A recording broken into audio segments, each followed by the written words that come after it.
Alright, we're back in Perseverance, and we are now at Bob's gas station. Almost everything I needed was in the cabin, but I had to pick a few things up. I decided to stop at Bob's. I didn't feel like roaming around the supermarket. And besides, it was the only place to buy gasoline in a 30-mile radius. I also liked the owner. Bob wasn't his real name, but it was how he introduced himself. He told me his real name once, but I wasn't able to pronounce it correctly. His shop was the only place where you could score proper booze. Temptation was firmly there when I approached the door, and I struggled with it. On one hand, alcohol would sure help me relax. On the other, I'd have to spend all my money, and I had little to begin with.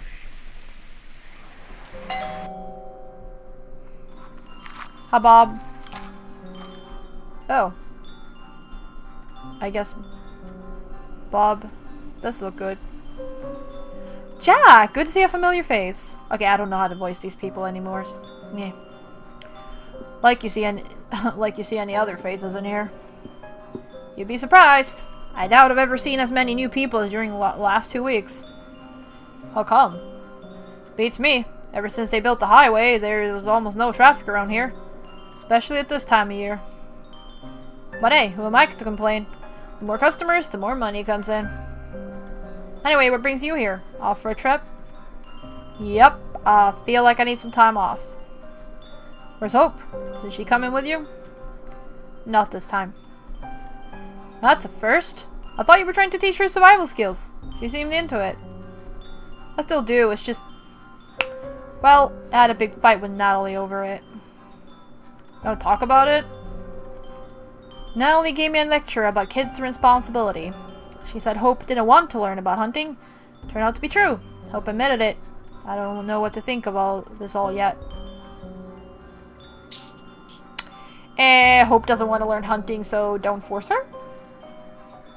Sometimes I feel like the worst father in the universe. Must admit, I see where they're coming from. Shooting prey wouldn't be my cup of tea either. What? You too?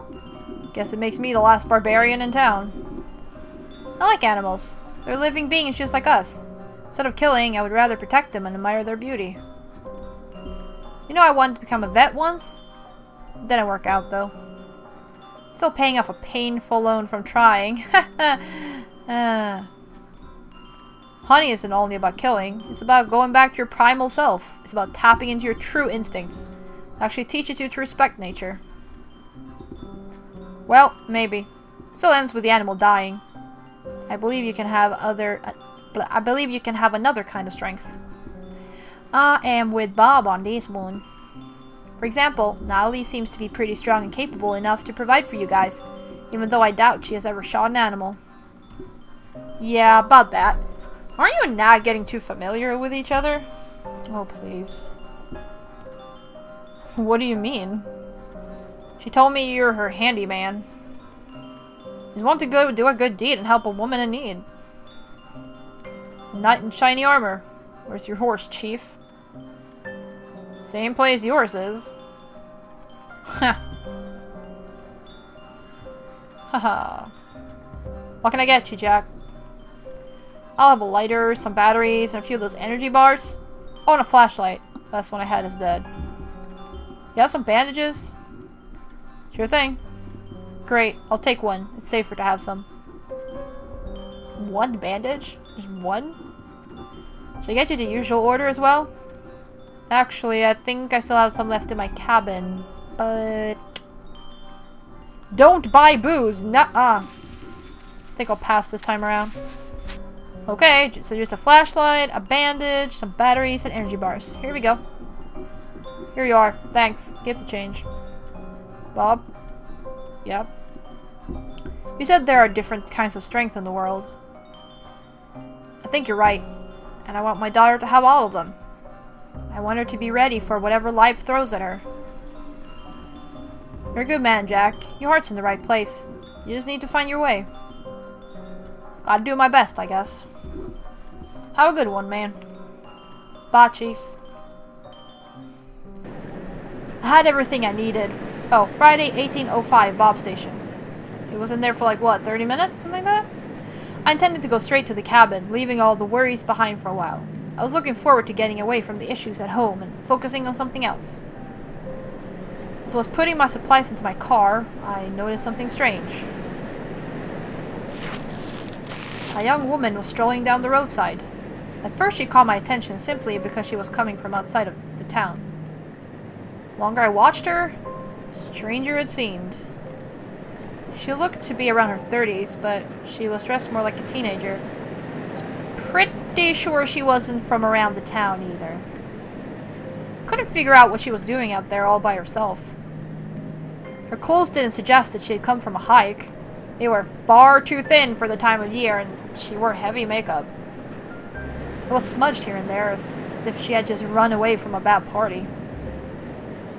I thought that maybe her day went south and some guy threw her out of his car without a warning. Which is some shitty-ass behavior, by the way.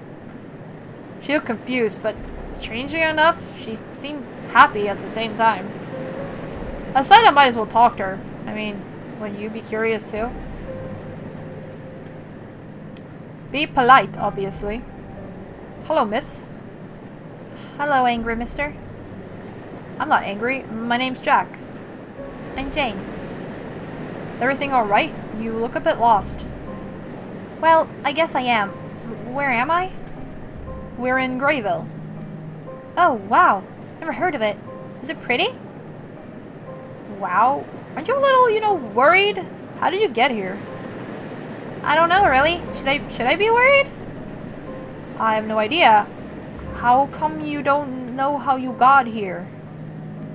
I'd rather not say. It's embarrassing. You can tell me. I might be able to help you. To be honest, I have this, condition. Sometimes I forget things. Like, literally. It's what happens if you live the way I do. Which is? I don't make much waitressing, so sometimes I volunteer to take part in a test. Do you know what a test is? Not really. You know, when a pharmaceutical company wants to introduce a new drug to the market, or a bunch of shrinks want to take a look into your subconscious. You sign some papers, swallow some pills, get examined, and get paid. Simple. Unless you die in the process.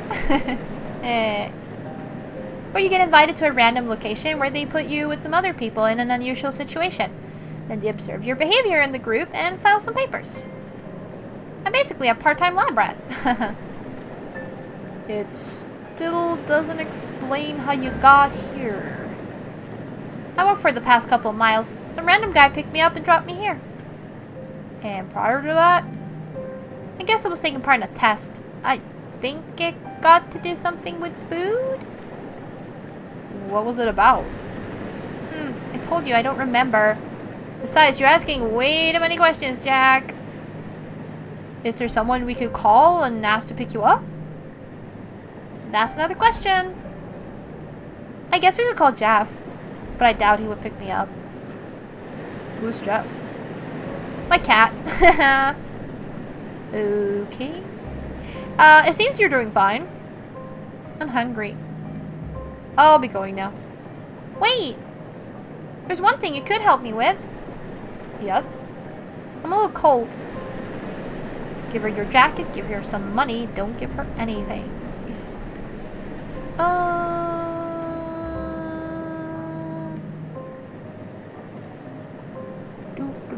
I would give her some money. Hand her a few bucks, all I had left from my little shopping. Oh, white knight! Oh, but if you bought booze, you probably didn't have that choice, right? Here, go to the station and buy yourself a hot drink or something. Thanks a lot! Wow, that's a lot of money! That's the least I can do. You're sweet. Your girlfriend must be very happy with you. I bet you can't I bet you can't get her hands off you. Yeah, I guess. Sure you also have someone close to you? Not really. I mean, there was a guy who liked me at the last test job I did. We talked a lot about his work at his laboratory. He was super smart. I remember he said the test we were running was, like, super important. It will change mankind forever, he said. Can you imagine being a part of something like that? I can't remember his name, though. Marv? Whatever. Do you remember where it was? Not really. Must have been super secret because they drove me with a dark band covering my eyes. They promised to pay me good money for that one. You live your own life in a different way. Gotta give you that. Yeah, I guess I do. I feel so hungry. I could eat a horse. Listen, it's been great chatting with you, but I gotta run.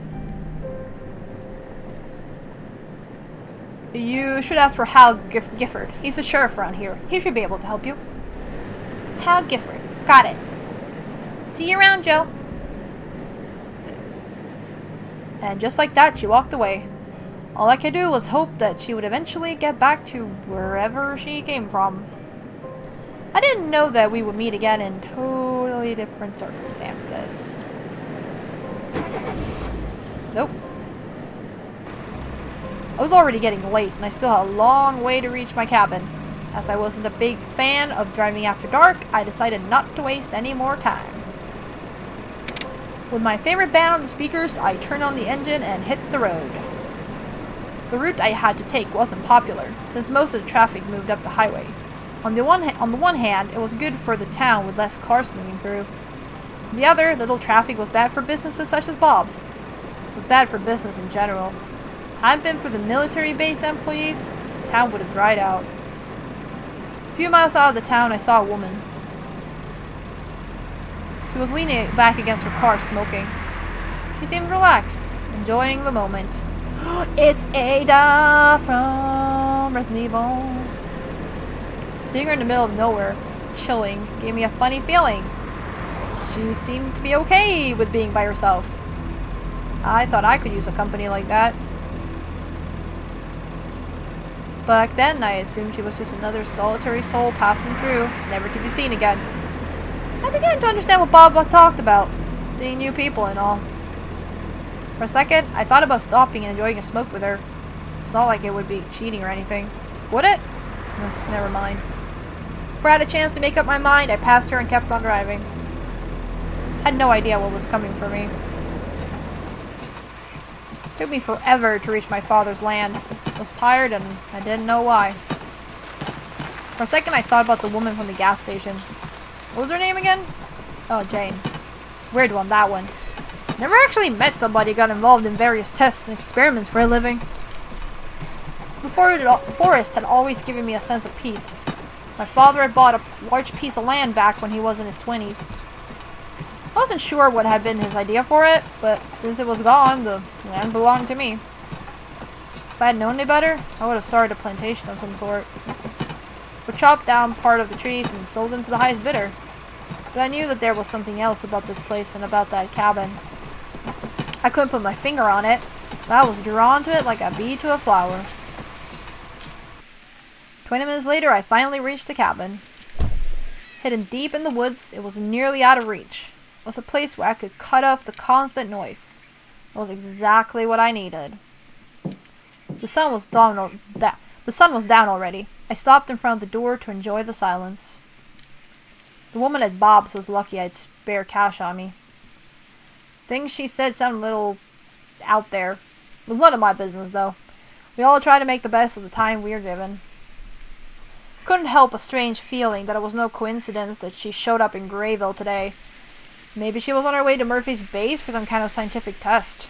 Who knows? Bottom line is, I hadn't bought any extra liquor, which is me and my thoughts for the next few days. I wanted to enjoy the forest tranquility, but I couldn't. A dog was barking somewhere in the distance. I thought it was just a stray mutt. After a few seconds, the barking stopped. I let out a heavy sigh and opened the door. I instantly felt the familiar smell of wood and old blankets. Somewhere else. Is this Jane? I think so. That is blood. That is not good. She is coughing blood and coughed up a thing. That is definitely not good. Friday, 1917, inside the cabin. It is very dark.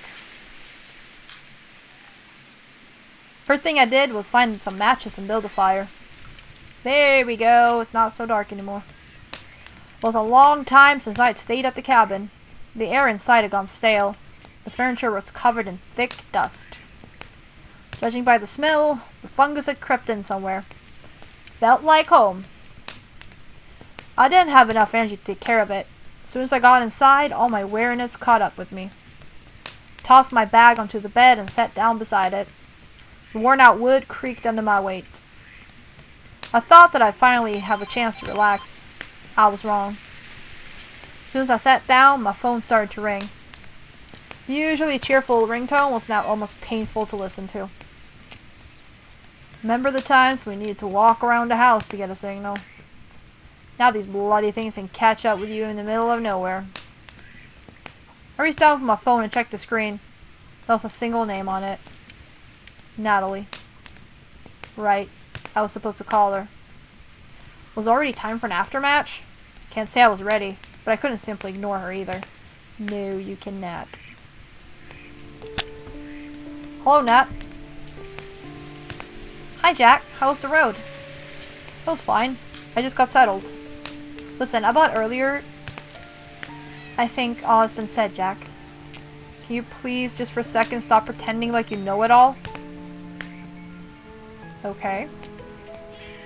You're right. I'm not over what happened to us. But all I wanted was for Hope to be happy. I wanted to spend more time with her. That's why I suggested we go for a hunt together. Did it ever cross your mind to actually, I don't know, ask her about what she likes? Nah, the kid is 11. She doesn't know what she's into. I can give her a hammer and a bag of nails and she'll be into carpentry.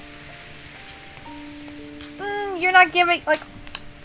Yeah, in a sense, yes, because, like, there's definitely things she probably haven't even heard of or tried, but, like, you're giving her way too little credit. Like, nah, 11-year-olds, they know something about themselves. Like, don't even. She's a kid. It's up to us to show her the options. I think you're underestimating her. She ain't a small kid anymore. You said it yourself. Yeah, he's just like, oh, she's just a kid. Now he's like, oh, she's not just a kid. It's like, make up your mind! Oh, I'm sorry, she's just a kid when it's beneficial to him. Like, he's so selfish. Like, not overly selfish, egoistic, in, like, necessarily a mean way, but holy shit, he's just about himself, though. Well, I think you're overestimating her. Guess we're in a pickle here, then, aren't we? Guess we are. I can't stay angry at you, Jack, even if you hurt me to the core. I'll make it up to you, Nat. Anyways, the hospital just called. Apparently, they got some hard junkie case over there. I need to take a nighter and put Hope to sleep early. Is she going to be okay? Yeah, don't worry. I asked Hal to check in on her later. He said it's fine. When Hope's out, she's out for good. Speaking of the little devil, she wants to talk to you. Hold on. Hi, Dad. Hi, sweetie. Mom said there was something on your mind. Yes. I was thinking very hard about the hunting, and I came up with a great idea. Listen. I'm all ears. What if instead of shooting animals, we catch them? We could later bring them home and tame them in the backyard. I would take good care of them and... Hope, sweetie. Can you, like, at least listen to her?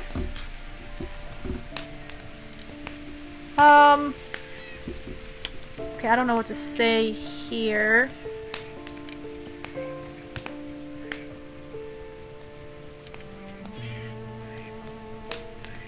I'm gonna go with it's a great idea, actually. That's a great idea, Hope. It was an awful lie, I know. But hearing how proud she was of her idea, I simply couldn't bring myself to break it to her. So. Okay, fine, I regret my choice, but anyways. Sadly, I'd always been a poor liar. You don't sound convincing, Dad. Well, you see, we can't just tame wild animals. They're much happier in the wild. That's where they belong. Then, maybe we could at least get a dog? I always wanted one. A dog can protect me and Mom if something scary happens. And he can be my best friend. Hope, we've talked about it already. A dog is a huge responsibility. With me and Mom working, we wouldn't be able to take care of it properly. I could take care of it myself. Maybe this way Mom would come on a trip with us. She wouldn't be too scared of the forest if there was a big dog next to her, right? We'll talk about it when I get back. But Dad... Anyway, I heard you'll be staying alone tonight. No scary movies, okay? Okay, nothing scary, I promise. Don't tell Mom, but I'll be watching Princess Dragon. Princess Dragon? Are you a bit old for a fairy tale? And now she's too old for things, But she's too young. I know you're too young, too old. It's like very subjective compared to what. But it's like, oh my gosh. Let her watch what she wants to watch if it's not horror. Like, why are you always... Whatever... I feel like he's so judgy. Like, whatever someone else says, he's always like, oh, you think that's really a good idea? Are you sure? La la la la. He's so negative. Like, what even? It's my favorite movie! How do you know it's a fairy tale if you've never seen it? Well, I asked you to watch it with me once, remember? You never did. We only do things you want to do. Exactly. I'm sorry. I've been busy, okay? Oh my god. And then he's just like continuing with the excuses and making it about himself all the time. Yeah, because you're always sitting in your shed with your monster car. Or you're somewhere far without me. Have fun by yourself, Dad. She hung up on me. That was a first. It wasn't the proper way to act for a child. Oh, please. Children can hang up the phone. What? I realized that I never noticed how quickly she became like her mother. She was all Natalie, alright. Yeah, I'm definitely getting the impression that he doesn't actually pay attention to anyone around him. He, like, thinks he does, but he doesn't. Not really. It's all about himself. For a moment, I just sat there, staring blankly at the screen of my phone. Achievement unlocked, disconnected. As soon as I had nothing to really focus on, all the thoughts I've been trying to suppress throughout the day started to come up. Thoughts about Natalie, thoughts about Hope, too scared to tell me she didn't want to spend time with me the way I thought she wanted. Yeah, you don't listen. Tears in her eye when she asked if I would rather have a son, and the discussion we just had. I knew I would need to face these things eventually, but not at the moment. Back then I just wanted to rest. Was that too much to ask for? With a heavy heart, I got up and started searching for my loyal companion. I found her lying behind the bed waiting for me. My beloved golden blended whiskey in a bottle. So basically he goes to the cabin to get drunk. Because he can't, like, face the fact that he needs to change in order to make everyone around him, including himself, happier. If I had known that so many thoughts would catch up with me, I would have bought an extra one when Baba suggested so. No, you need to... Well, he needs help with getting through this, but you need to have the thoughts and go through them and, like, realize some things. No, dude. The bottle felt heavy in my hand, full of golden liquid. I looked down the label, only to notice something unexpected. Hey, look, old man. Isn't it your favorite brand? Alright, now we're talking to the bottle, I guess. These days, thought about my father rarely crossed my mind, so when I saw the label, I couldn't help but smile. How many times have we drunk it together? Twice? One for my 21st birthday, and once again when I came back to take care of you. You promised to drink with me again when my first child was born. You ran out of time, old man. I knew that if I took a sip, this conversation would go south. That's why I decided to go to sleep. There we go. Achievement unlocked, abstainer. That was too much excitement for one day. I didn't feel like indulging myself in a drunken trip down memory lane any longer. Besides, I was looking forward to some quiet time next day. Put the bottle away and dozed off. And that seems like a good place to take a break, and we'll see what happens after this sleep in the next episode. I was going to say tomorrow, which I guess is true if you're watching these videos when they come out. But anyways, thank you all very much for watching, and I will see you.